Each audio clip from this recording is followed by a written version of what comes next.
And by the time we were a few hours in, so we'd gone up that first 12 kilometers, up the mountain, across the top, down to the first big aid station, because there's a small aid station as you're going up the hill, probably about 8K in or something like that, if I recall. So when you get to the first big aid station, the weather was still good, a little cooler, but still good. Right. And then when you go across, you go down the road a little bit and start going up the mountain, and freezing rain starts happening, and then it turns into hail and snow, and temperature is plummeting. And for those who haven't done, or even for those who have done these types of races, you know, physiologically, you know, bad stuff happens when you're overheated. We're coming from sea level, we're cresting a mountain that you've done hours climbing and running, and with the excitement of getting there, you're probably, in my case, going way too fast. You're overheated, your core temperature is hot, you're trying to keep cool, trying to keep hydrated, and then the second mountain comes, and it is a really, I mean, everything's steep, but it's a really steep start to that climb too. Yeah, it was. And then it's like someone flips a switch, and you're in an ice box, you've got freezing rain, you've got hail. I've even got the footage where you can hear the hail bouncing off the camera. Going up towards Trapper, only about 2K in, well, 2.5, that's not bad. Unfortunately, a thunderstorm has started. Minor one, not much rain yet, but still worrying. There's a bit of lightning up there. The lightning on elevation is just really not so nice. Anyway, trucking along, feeling much better than last year.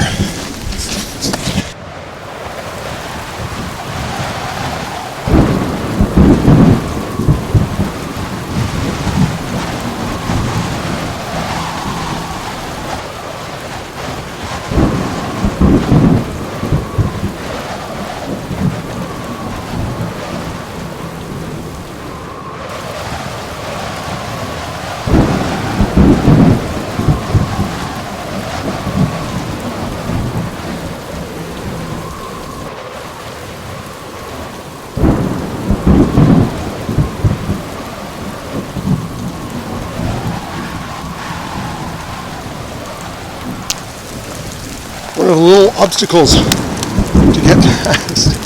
Obviously this is a recent fall. Well, I just left Trapper. I was there for a long time warming up, but I'm still going. So it was better than last year, but I wasn't expecting this. A couple of fallen trees, including one that could really hurt. Ooh. Okay, and this has turned into a bit of a swamp out here. The rain has let up. That thunderstorm dropped a lot of water. And I am super thankful to Richard and Jude at Trapper. You guys are awesome. Richard, hope you have enough gas to get down the hill. Sorry about that. But heating up in your car or in your truck really worked. Jude, thank you. The hospitality, the drinks, the chat, and Cedar's an awesome kid.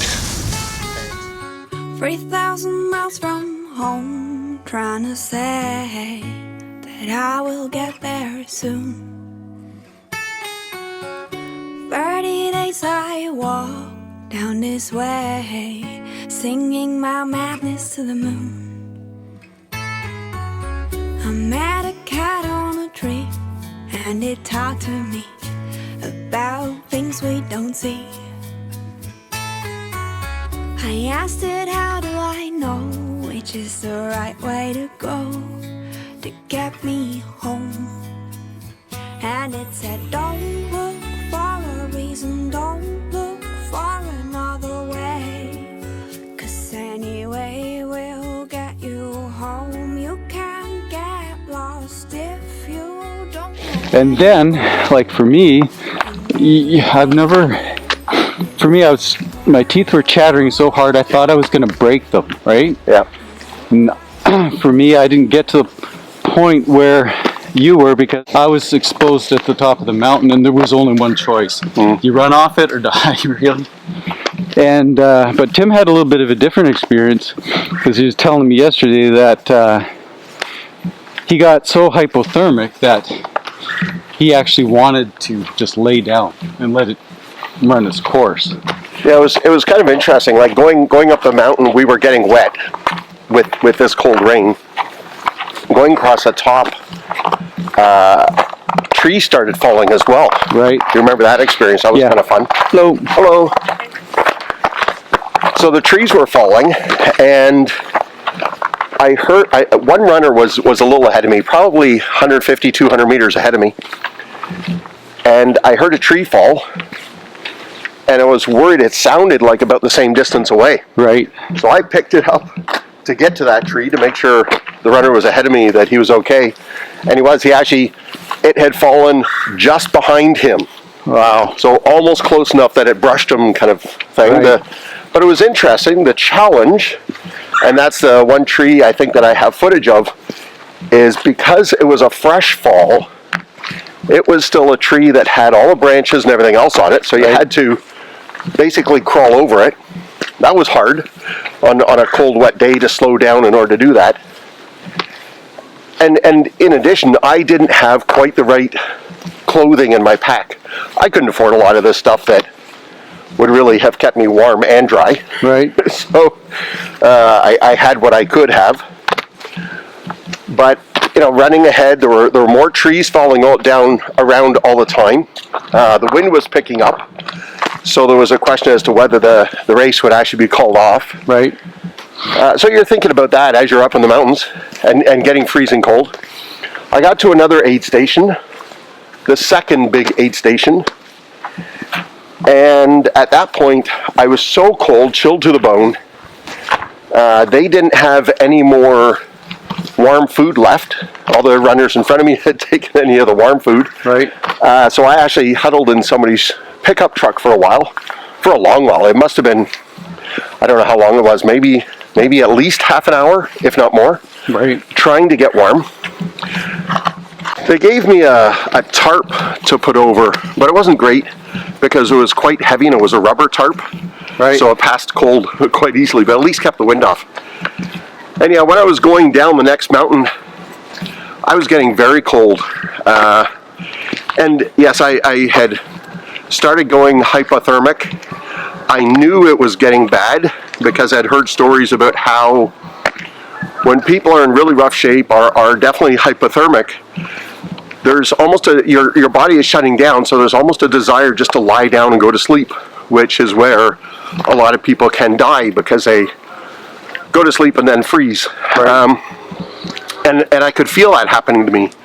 And that's exactly what I wanted. I just wanted to lie down on the side of the trail and go to sleep, but I knew that wasn't a good idea for a couple reasons. One is it's a long ways towards the next aid station, and two, it just doesn't seem like a good idea to lie down when it's cold out. And shortly after that, I heard someone blowing a whistle quite a ways away from the trail. Yeah. So a whistle or something is part of that mandatory. Yeah, I was just going to mention that. We were required to carry some mandatory gear, and one of those things was a whistle. And for years I've carried a Fox 40 whistle because they're really, really loud. Right. And on our packs that we bought, there were these really cheap little whistles. And this guy actually was blowing one of those, so he wasn't too far off the trail. I could tell it was just a different sound, so it was probably a cheaper whistle. But it ends up that he had followed a different trail, had no idea where he was going because he didn't see the trail markers and made a bad turn. And so he was several hundred meters off the main trail and basically just lost. Right.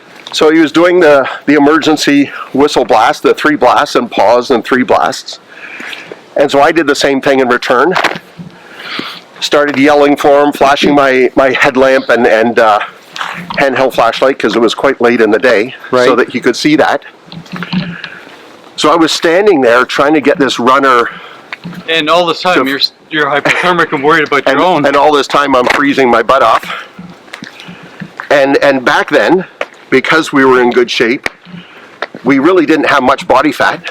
So it was us in kind of our prime, shivering like crazy in cold weather, hoping to try to help somebody, a runner who's in trouble. And I didn't know if I had to go and find him or if he was going to find me. But I could start hearing his whistle get louder. Right. So I knew he was moving. I knew the person was moving. I didn't know if it was a man or a woman. It ended up being a man. And it was actually a man that we had met before the race. Oh, is that right? I can't remember who it was. But we had met him before the race, so he was very happy that I had found him. He said his wife would be very happy because he was concerned, because he was freezing as well. Another gentleman caught up to us, so there were three of us who were all suffering together, Right. making it to the next aid station. And it was at that point that I just couldn't continue. I was too cold. I couldn't warm up at all, even in front of the fire that was at the next aid station. They didn't have anything really to help me, Right. so it was at that point that I called it quits. I don't know how far in that was. Not far enough. But it's extremely difficult to not finish a race mentally, Yeah. make that decision. But when you've spent all year considerable financial resources, both in training and in getting there, right, from all the way Yeah. across country, what kind of was the thought process and what was the final decision maker? Well, I wasn't thinking about the money at all, the cost of doing it. Right? That was the second attempt at it. I hadn't made it the previous year. Our training had gone much better the second year that we were attempting it, with doing these hill repeats of this hill that we're slowly going up. Yeah. And we used to run up this thing and then We used to race mountain bikes. walk jog up and then run down and do that, as we said, for hours at a time. So physically I was good, except when I got to that aid station and I was just shivering uncontrollably, and then I stopped shivering. Right? So I knew physically that there were problems going on, that my body was not agreeing with the conditions that we were in. So it was difficult, but you know, I know that I would much rather kind of live to run another day than to push so hard that it's going to be detrimental to my health. And you had Jared with you, right? yeah. And Sophie was there, you know. Yeah. So many people who've sacrificed, they're out there freezing their ass off too. Yeah. Lots of things go into your decision making, including how miserable do you want the experience to be for your support crew? Well, and the concern about if I dropped out at that one aid station, it wasn't one that crew could get to. Right. So they wouldn't know for hours that I had dropped out. You know, we had some expectation when we were going to get to each aid station, and that didn't always happen. So in this case, it didn't. And so I was concerned about how I was going to let them know what we were going to do. Right. And cell phone coverage isn't very good out there, so it's not like I could text them and say, hey, I'm dropping out. It's almost non-existent. Yeah, there's really nothing there. So it was certainly another good learning experience. I've had a few of those.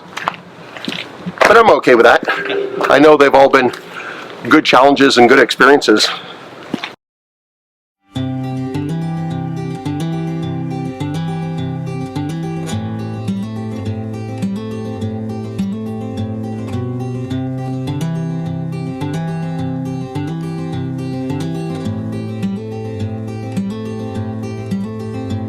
Just a boy on a hilltop, counting sheep to pass the time.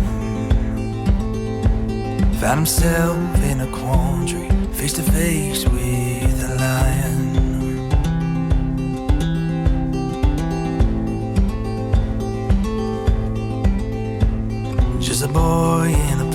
dirt, working in the mountain air. Got more than he bargained when he came upon a bear. When the fight became impending, oh, he knew to stand his ground.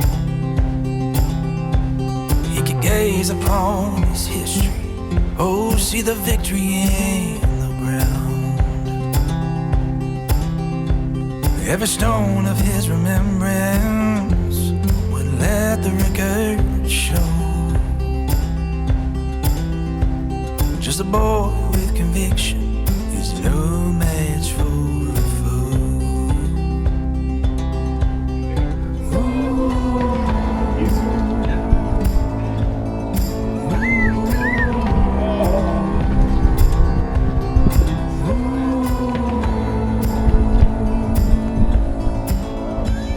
Just a boy in the valley,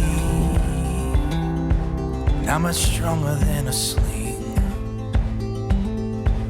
But he knew he was mighty when that giant came on the scene.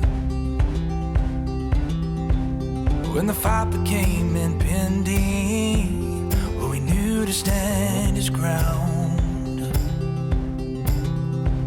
He could gaze upon his history, see the victory in the ground. Unless it's an epic adventure, Right. in which case, do it, because even if you don't do the entire adventure, it's still going to be a heck of a trip. And that's the thing, that's the takeaway, is don't focus, especially when it's something like that. It's the epic journey, the people that watch you struggle and help you through it, the people you help who are struggling. It's a really supportive environment, and really absorb not just the natural beauty of where you happen to be, but the experience. And crossing the finish line, yeah, it's one of the most amazing things that I've experienced, except for, of course, being married to my lovely wife. But getting to the start line is a huge thing. Yeah, exactly. So if you had a piece of advice for those who have that DNF, because if you line up at that race, I don't know, it's probably different every year, but what, 40%, give or take, won't make it, and that is no reflection on whether they're prepared or not, because odds are, if they're toeing the line, they're prepared. Mm-hmm. They've done what they. So what piece of advice would you have? Well, I think one of the things for me is, no matter, even if you've done a particular race for multiple times, every year it could be different. It could be a different challenge. So just enjoy what you've done up to that point. Enjoy the training you've done. Enjoy the people you've hung out with. Or if you've done it solo because that's what you like to do and you like to get out on trails like this to run, that's amazing. Enjoy that. Enjoy the start line. Enjoy all the people along the way. I remember at Fat Dog, the second time I went, there was a woman there who remembered me from the first time. She was one of the volunteers helping out, and she said, I thought you were going to make it last year. I believe you're going to make it this year. She thought that I could do it, and the fact that she remembered that I had been there the year before, even though she's seen many people in this race, so the experience of the volunteers, the experience of all of that is just make sure you enjoy everything.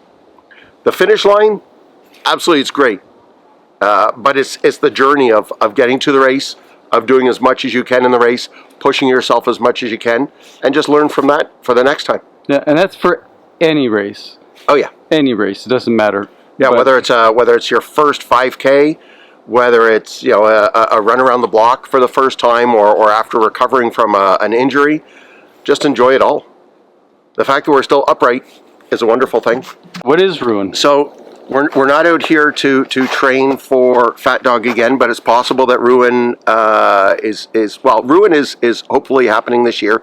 Ruin is short for Run Europe in Ontario. It's a play on the letters, but I have found a bunch of European city names. So Stratford is an example. There's Stratford in Ontario and there's Stratford in England.